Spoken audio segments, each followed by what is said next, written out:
Leading Ideas Talks podcast is brought to you by the Lewis Center for Church Leadership of Wesley Theological Seminary in Washington, D.C.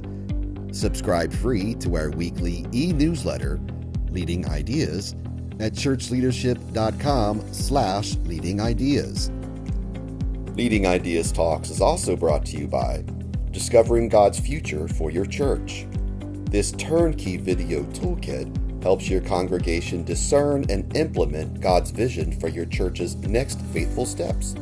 Learn more and watch an introductory video at churchleadership.com/vision. And remember, to stay up to date with the latest church leadership strategies and information, please like and subscribe to this channel and click the bell icon to get updates for new videos. How can the church adapt to future challenges and foster community through innovative leadership? In this episode, Doug Poe and Dustin Benac discuss the future of the church, emphasizing collaborative leadership, the importance of belonging, and adapting to cultural shifts through innovative community structures. Welcome to Leading Ideas Talks, a podcast featuring thought leaders and innovative practitioners. I am Douglas Poe, the director of the Lewis Center, and your host for this talk. Joining me is Dr. Dustin Benac, the director and co-founder of Program for the Future of the Church at George W. Truett Theological Seminary at Baylor. He's the author of Adaptive Church. Our focus for this podcast is the future church. Dustin, thank you for joining us. I'm looking forward to this conversation. Thrilled to be here, Doug. Thanks for the hospitality and the good work you lead at the Lewis Center. I'm going to word this maybe a little bit differently than you would, but I know one of your passions is helping congregations discern what's next. How did this become a passion for you? Yeah, great question. I would say it emerged, first out of a commitment to care. So all of the work that I do is animated by a commitment to care for individuals and communities, particularly amid times of transition and uncertainty. And one of the things I realized by listening to so many faith communities across the country is that times of transition and uncertainty can be bewildering. They leave us feeling unsure. They leave us feeling uncertain, and they leave us feeling like the future is unclear. And out of that commitment to care, I realized that there's an incredible opportunity to come alongside individuals and communities as they were discerning what's next. That was enlivened by the work of the Christian tradition, hopefully infused by the wisdom of the Spirit of God, and then could be informed by insights from broader landscape of research and practice. So it really was the combination of these things where I realized there was an opportunity to serve in a meaningful way, and an opportunity to offer something back when so many communities, so many leaders were disoriented and were really losing hope. The second thing I'd say is I have just had so many people do that for me. That's the gift of life together, is when you feel stuck, when you feel bewildered, when you feel uncertain, when you feel like you don't know if you have it in you to take the next step, somebody has come alongside me and said, Dustin, I believe in you. I believe in your work. I believe in your organization. There's good, holy, healing work ahead of you, even when you don't know what the next step is. So it's the combination of those things that drew me in. I want to start digging into the book, and I'm going to ask you to do something that's very unfair. I'm going to ask you to give a 2-minute overview of the book to sort of orient our listeners. Happily. First, I'd say innovation always takes place and adaptation always takes place. So the contextual center for the book is the Pacific Northwest, because the Pacific Northwest is a context that has a history of religious innovation and also a marginal position for religious organizations. Innovation is in the water, and yet innovation happens on the edges. And many faith leaders and scholars of religion think that the Pacific Northwest is an indicator where religion is going in North America. So I spent several years in the Pacific Northwest working with two organizations that were collaborative, locally rooted, and contextually centered, the Office of Church Engagement and the Parish Collective, in order to discern both what's going on and what's possible together. The first half of the book describes what's happening in the region. the histories of these organizations, and their collaborative structures. I identify them as a novel and emerging organizational form that I call a hub, which anchors religious life within a particular community and facilitates these webs of connection across a broader ecology. And then the second half of the book engages in a broader theological redescription about not just what's going on, but what's possible. It reads the story of these organizations in line with the story of Luke Acts. It reads them through the lens of Dietrich Bonhoeffer's work. It uses some of Craig Dykstra's work around pastoral and ecclesial imagination. And then finally, it concludes by describing a new model for collaborative leadership that allows us to move beyond leading alone and offers several not prescriptive, but imagined possibilities of what's possible on the other side of Christendom. I want to dig into this a little bit more. And, in the time we have, I can't do complete justice to the work you've done. But I want to try to unpack for our listeners some of the pieces you just outlined. And I want to start with the hub. You use this language and you use it in a technical way. And a hub for you um, is sort of a way a faith community can be formed, but thinking about a faith community as more than just a congregation. And so, can you sort of describe what you mean by a hub and why you think this language may be more helpful than just simply saying a congregation? Yeah, certainly. I would say for three reasons. One, this is language that's all around us in the public square. If you just look around at ads, if you watch the Olympics, if you read the newspaper, you will see that this hub and hub like language is everywhere. So, first, I think it has popular purchase. And this is a way of describing the goods of religious and congregational life in a way that might make a little bit more popular sense. That's the first thing. It's a way of describing what's already going on. The second thing I would say is it describes faith communities at their best. Faith communities and religiously related organizations have always had this hub like character. They have always rooted religious life in a particular locale and community. They're placed, they're local, they're geographically indexed, they take up real estate, for better or worse. And yet, they also facilitate these webs of connections across a broader landscape. This is the story of my life. I imagine it's the story of your life, Doug, where we are connected in and through communities of faith. So that's the second reason. The third reason is we know that American religious life is shifting in profound ways. Ted Smith's brilliant book, The End of Theological Education, describes, I think, as well as anybody, this profound shift from voluntary associations to autonomous individualized orders. It doesn't mean individuals aren't connecting, but they're connecting in different ways.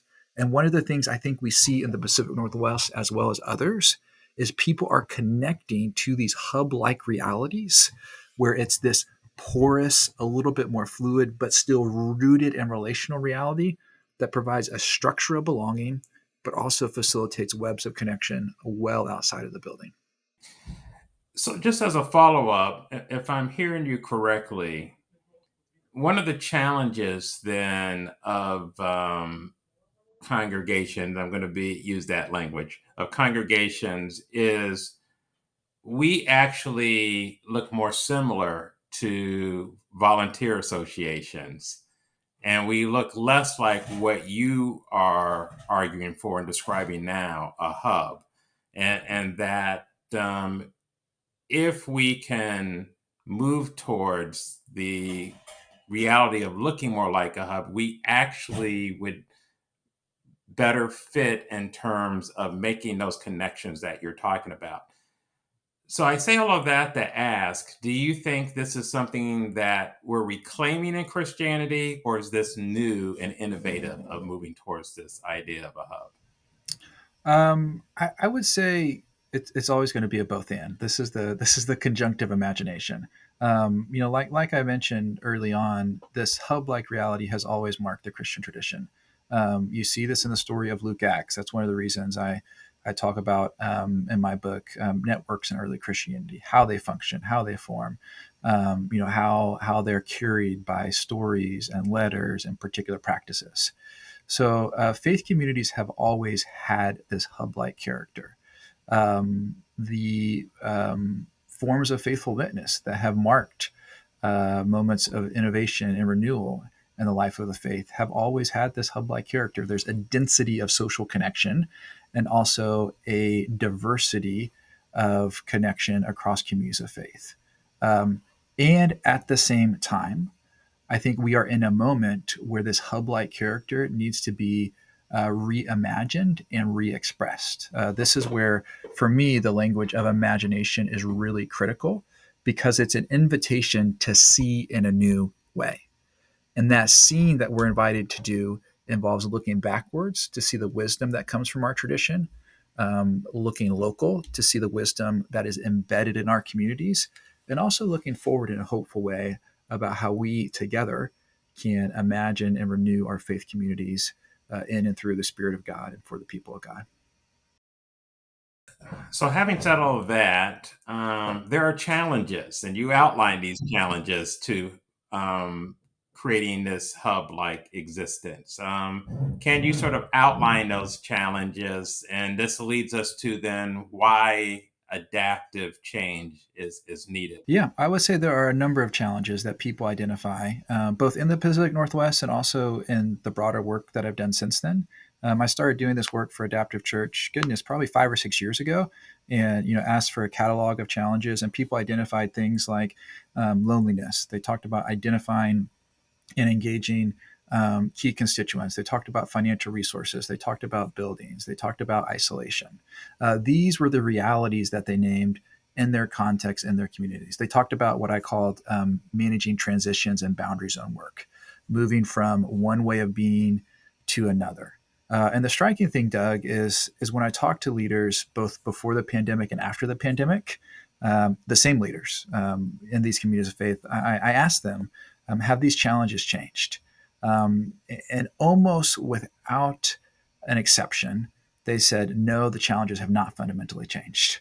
They've only thickened. They've only become more complex. And those communities of faith that were already practiced in the art of innovation and were already locally connected were able to weather the disruptions of the pandemic more easily than those that were disconnected. So I think that's the first striking thing. The pandemic didn't fundamentally alter the structure of challenges. It just exacerbated challenges that were already there. The other opportunity that I think the pandemic and the series of crises that have followed, it finally convinced people that collaboration is the way forward. It demonstrated for people there is a less meaningful future for faith without others. And so it broke that open and gave us a willingness and an appetite to partner and maybe even to partner across meaningful differences and divisions. I think that's the second meaningful thing. And then since doing that work, as I've tried to experiment and institutionalize and contextualize this work through the Program for the Future Church at Bathurst Truett Seminary, I've found what I think are a constellation of 3 or 4 related challenges that I think are unique and pressing in this moment. First is the crisis of belonging. I think belonging is the question of our generation, particularly the generation in the wake of these cascading crises. We all want to know where we belong. And particularly for faith leaders who are serving in a polarized context, they feel like they don't belong because they are in the middle and polarized on both sides.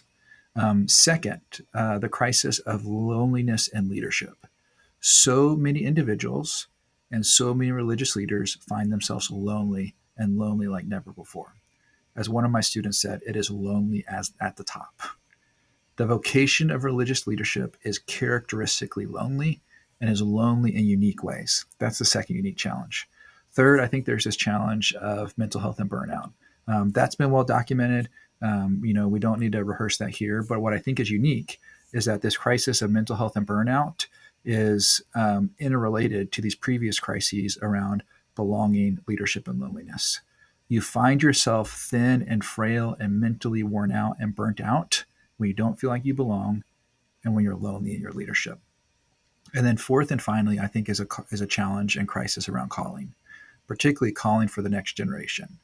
If fewer and fewer people of the following next generation are finding meaningful identity in faith communities, and calling oftentimes comes in the company of others, we need to consider how do we equip, how do we call, and how do we help people discern that God has a call upon their life.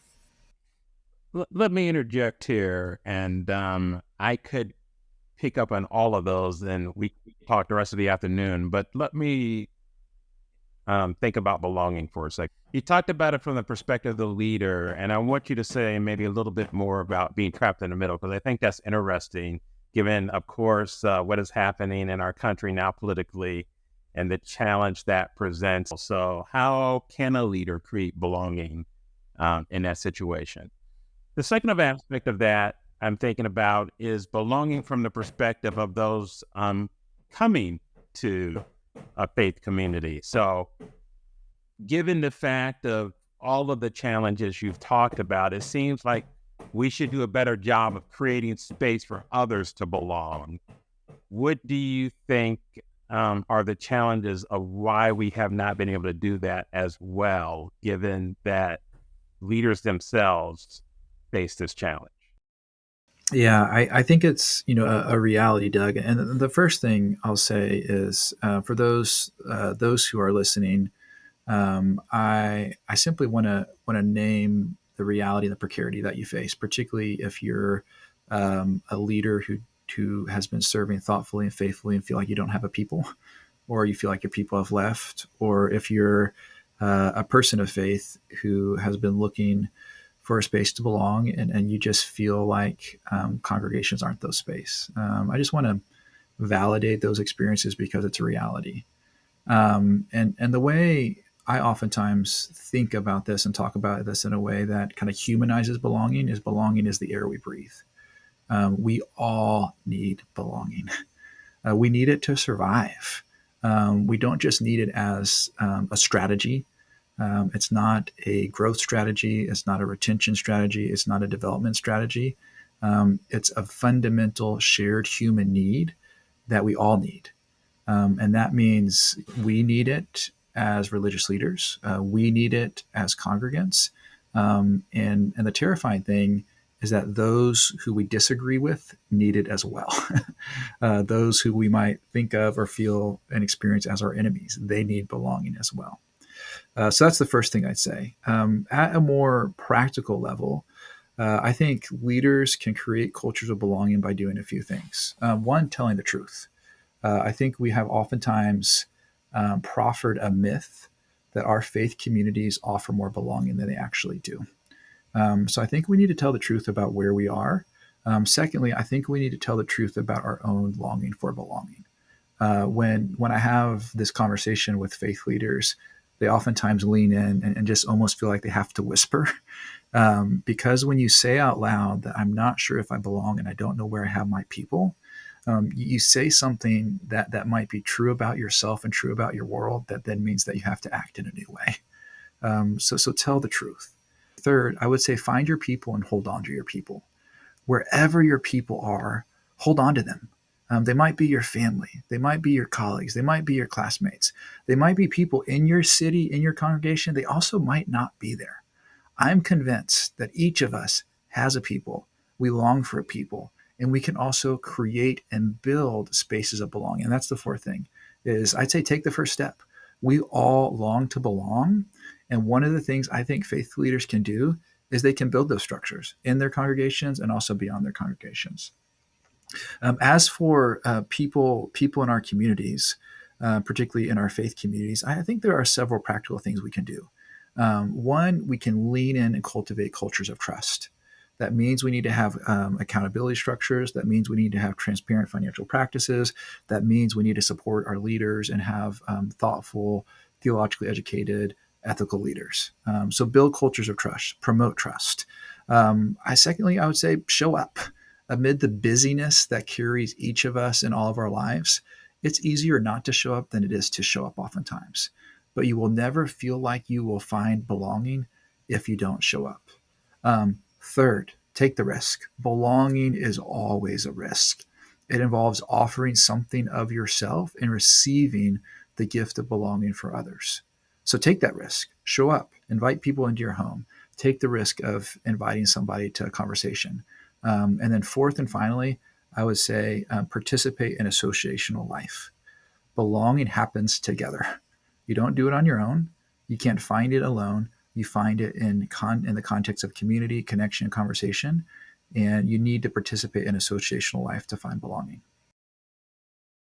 Having set all this up, we get to the part I really appreciate, imagination. And I want you to really think practically for those who are in faith communities. They hear those of us, particularly in the academy, talking about innovation, imagination. We use this language, and we don't mean to, but we make it sound easy. But the reality is, this is the hard work. So what can you say practically to our listeners to help them really think about how do I really cultivate imagination so that we can move toward this idea of a hub? I would say several things. First, listen to what's going on right where you are. And this is really the gift of wisdom I learned from the communities I study in the Pacific Northwest. These are faith communities and leaders who have spent decades listening to the wisdom of their local communities. You probably don't first need a consultant. You don't need another big book. You have wisdom right where you are. So listen what's going on in your community. Listen to your neighbors. Listen to the sages and guides in your congregation and in your neighborhood, because they will tell you what you need, and they will also tell you what you don't need, because there might be things you think are well intended that actually aren't meeting the need in your local community. So that would be the first thing I'd say is listen, and listen attentively and take time. The second thing I would say is move at the speed of trust. Innovation, particularly innovation that's collaborative, can only move as fast as you have trust. That takes time. And I know time feels like a precious commodity, particularly if faith communities feel constrained. They feel like they have shrinking resources. They feel like time is ticking. But I would simply invite faith communities to use time as the governor and determiner of the pace that you move, not some predetermined outcome, grant metric, or arbitrary deliverable. Move at the speed of trust. Third, read widely within the scriptures, within theology, and well beyond scriptures in the theological tradition. Some of the most creative and imaginative people I know are folks who know the scriptures. They know the breadth of the Christian tradition, and they also read so much more. They read poetry, they read novels, they read fiction, they read biographies, and even some of the metaphors that came for adaptive church, as I was talking about collaborative leadership, they came from Dante's Inferno. They're not coming from Luke Acts or Calvin or Bonhoeffer or Jennings. They're coming from poetry and these epic dramas. So I'd say that read widely. And then fourth, I would suggest that people work to not do it alone. You've got to learn how to lead and work in a way that's collaborative, that's connectional. And this is the wisdom of the Wesleyan tradition. You don't lead alone. There's a connectional system.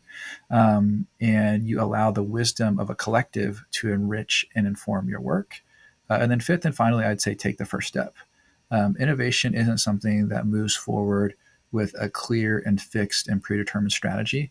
It's something where faith communities are just taking the next faithful step, and then the next one, and then the next one, and the next one. It's that iterative, faithful, contextual, imaginative work that's carried by hope, but it'll only start moving if you take the first step.